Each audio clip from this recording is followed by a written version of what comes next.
আসসালামু আলাইকুম। আজকে আমি আপনাদেরকে দেখাবো মটর পোলাও রেসিপি। মটর পোলাও কিভাবে তৈরি করতে হয় সেই রেসিপিটি নিয়েই আমি হাজির হয়েছি আজকের ভিডিওতে। আমার এই ভিডিওটি যদি আপনাদের ভালো লাগে তাহলে অবশ্যই একটা লাইক এবং একটা শেয়ার করবেন এবং আমার চ্যানেলটি সাবস্ক্রাইব করতে ভুলবেন না। তাহলে চলুন দেখে নেই কীভাবে মটর পোলাও তৈরি করা যায়। মটর পোলাও তৈরি করার জন্য আমি এখানে প্রথমেই চুলাতে একটা হাঁড়ি বসিয়ে দিয়েছি। এখন হাঁড়িটা গরম হয়ে গিয়েছে, আমি এখন হাঁড়িতে দিয়ে দিব ঘি। আজকের এই পোলাওটা আমি ঘি দিয়ে রান্না করব। দিয়ে দিচ্ছি ঘি। চুলার আঁচটা একদম কমিয়ে দিতে হবে, বুঝতেই পারছেন ঘিটা কীভাবে গলছে, কারণ না হয় ঘিয়ের ফ্লেভারটা নষ্ট হয়ে যেতে পারে। এ পর্যায়ে আমি দিয়ে দিব এলাচ, দারচিনি এবং দুটো তেজপাতা দিয়ে হালকা একটু নেড়ে নেব।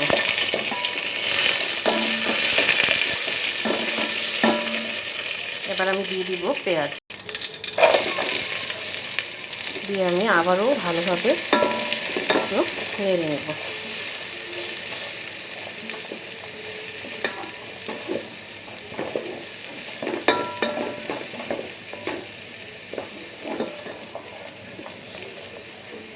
পেঁয়াজগুলো একটু নরম হয়ে এসেছে। এ পর্যায়ে আমি দিয়ে দিব হাফ চামচ আদা বাটা। আদা বাটাটা দিলে পোলাওয়ের মধ্যে খুব সুন্দর একটা স্মেল আসে এবং খেতেও অনেক টেস্টি হয়। আপনাদের যদি ভালো না লাগে সেক্ষেত্রে আপনারা এটা স্কিপ করতে পারেন। সাথে আমি আরও দিয়ে দিচ্ছি এরকম সাইজের একটা জয়ত্রী। এটা দিলেও খুব সুন্দর একটা ফ্লেভার আসবে। আপনারা চাইলে এগুলো নাও দিতে পারেন। পেঁয়াজটা প্রায় ভাজা ভাজা হয়ে এসেছে। এই পর্যায়ে আমি দিয়ে দিব পোলাও চাল। আমি এখানে 2 পট পোলাও চাল নিয়েছি, আগে ধরিয়ে পানি ঝরিয়ে নিয়েছি, ধুয়ে ভালো করে। এবার আমি দিয়ে দিব লবণ,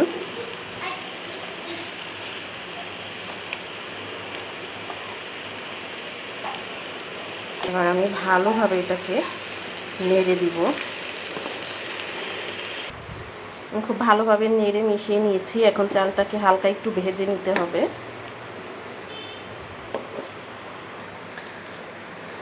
চালটা খুব ভালোভাবে ভাজা ভাজা হয়ে গিয়েছে। এ পর্যায়ে আমি দিয়ে দিব পানি। আমি এখন দিয়ে দিচ্ছি পানি। আমি এখানে কুসুম গরম পানিটা ব্যবহার করছি। আমি এখানে দিয়ে দিলাম পানি। আপনারা গরম পানি, ফুটানো গরম পানিও ব্যবহার করতে পারেন।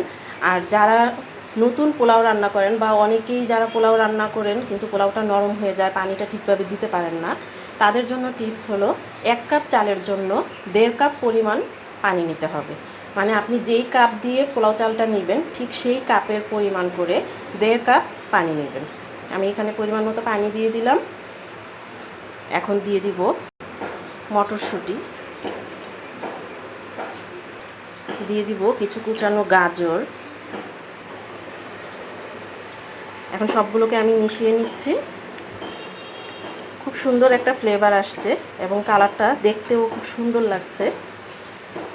ঘিয়ের খুব সুন্দর একটা ফ্লেভার আসছে, যদিও আপনারা পাচ্ছেন না, আমি রান্না করছি তাই আমি পাচ্ছি। আপনারা যদি এই রেসিপি অনুযায়ী রান্না করেন অবশ্যই আপনারাও এই স্মেলটা পাবেন। এখন আমি এটাকে ঢেকে দিব এবং চালটা ফুটে আসা পর্যন্ত অপেক্ষা করছি। পানিটা ফুটে এসেছে, নাইস একটা স্মেল এসেছে। এই পর্যায়ে আমি দিয়ে দিব কয়েকটা কাঁচামরিচ। আমি কাঁচামরিচগুলো চিড়ে দিই নাই, আস্ত দিয়েছি।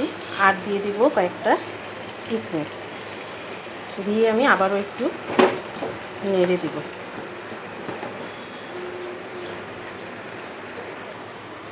এখন আমি আবারও পোলাওটাকে ঢেকে দিব। এ পর্যায়ে আমি পোলাওটাকে দমে রেখে দিব। আর দমে রাখার জন্য আমি আরেকটা চুলায় একটা তাওয়া বসিয়ে দিয়েছি। তাওয়াটা প্রায় গরম হয়ে গিয়েছে। এখন আমি চুলার আঁচটা একটু কমিয়ে দিব। এখন এটার উপরে আমি পোলাওয়ের পাতিলটা বসিয়ে দিব, বসিয়ে দমে রাখবো 10 মিনিট। 10 মিনিট পর ফিরে আসছি। ফিরে এলাম 15 মিনিট পর। দেখতেই পাচ্ছেন পোলাওটা কত সুন্দর দেখতে হয়েছে। এখন আমি এটাকে একটু উপর নিচ করে দেব। দেখতেই পাচ্ছেন দেখতে কতটা সুন্দর হয়েছে। আমি এখন চুলাটা এই পর্যায়ে বন্ধ করে দিচ্ছি এবং সার্ভ করে আপনাদেরকে দেখাচ্ছি।